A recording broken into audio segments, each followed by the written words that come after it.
Assalamualaikum warahmatullahi wabarakatuh. Hai anak-anak ibu, apa kabar semuanya? Semoga kita dalam keadaan sehat selalu ya. Nah, kali ini kita akan belajar materi sistem pernapasan. Yuk kita simak sama-sama. Suatu pagi, Yusuf terlambat pergi ke sekolah, sehingga ia berlari-lari untuk berangkat. Dan ia pun berlari menuju ke sekolah.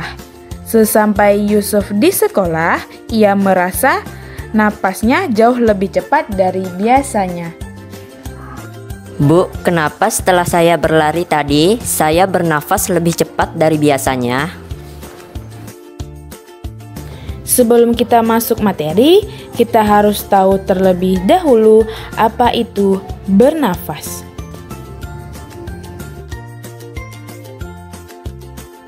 Bernafas adalah proses menghirup oksigen atau O2 dan mengeluarkan karbon dioksida atau CO2. Saluran pernapasan terdiri dari yang pertama, rongga hidung, yang kedua, pangkal tenggorokan atau laring, yang ketiga, batang tenggorokan atau trakea, dan yang keempat, cabang batang tenggorokan atau bronkus. Dan yang terakhir, paru-paru. Hidung terdiri dari lubang hidung dan rongga hidung. Di dalam rongga hidung terdapat bulu hidung dan selaput lendir. Bulu hidung berfungsi menyaring udara agar kotoran tidak masuk ke dalam saluran pernapasan. Selaput lendir berfungsi mengatur suhu dan kelembapan udara sesuai dengan tubuh. Pada rongga hidung, udara yang masuk mengalami 3 proses, yaitu penyaringan udara, penghangatan udara, dan pengaturan kelembapan udara. Tenggorokan merupakan saluran yang dilewati udara dari hidung menuju paru-paru. Faring merupakan persimpangan antara saluran makanan dan saluran udara pernapasan. Laring menghubungkan faring dengan trakea. Trakea merupakan saluran seperti pipa yang tersusun atas tulang rawan berbentuk cincin. Bronkus merupakan cabang trakea yang menuju paru-paru. Paru-paru terletak di rongga dada. Bronkiolus merupakan cabang dari bronkus. Alveolus merupakan ujung dari bronkus yang berfungsi sebagai tempat pertukaran oksigen dan karbon dioksida. Proses pernapasan manusia terdiri dari inspirasi dan ekspirasi. Inspirasi adalah proses menghirup udara. Ekspirasi adalah proses menghembuskan udara. Berdasarkan gerakan otot yang digunakan, pernapasan manusia terbagi menjadi 2 jenis. Yang pertama, pernapasan dada.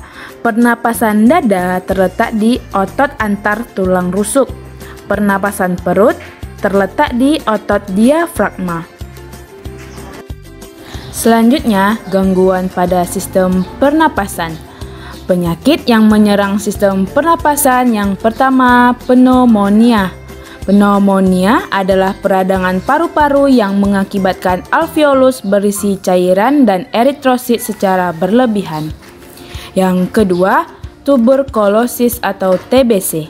Tuberkulosis atau TBC adalah penyakit akibat infeksi oleh bakteri Mycobacterium tuberculosis pada saluran pernapasan.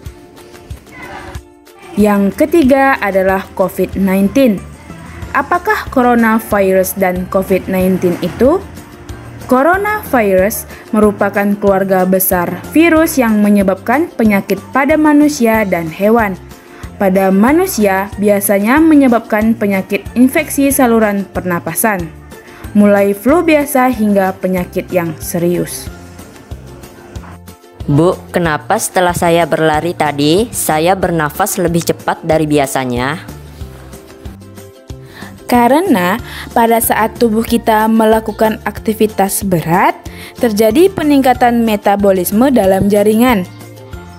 Tubuh kita itu lebih banyak menggunakan oksigen untuk menghasilkan energi, dan terjadi peningkatan CO2 atau sisa-sisa metabolisme dalam darah. Hal ini menyebabkan pernapasan kita itu berjalan lebih cepat untuk meningkatkan masukan O2 atau oksigen ke dalam tubuh dan pembuangan karbon dioksida atau CO2 di dalam tubuh kita. Baiklah, sekian pembelajaran tentang sistem pernapasan. Ibu harap kalian dapat memahami tentang sistem pernapasan. Ibu tutup dengan Assalamualaikum warahmatullahi wabarakatuh. Jangan lupa belajar di rumah ya. Tetap semangat.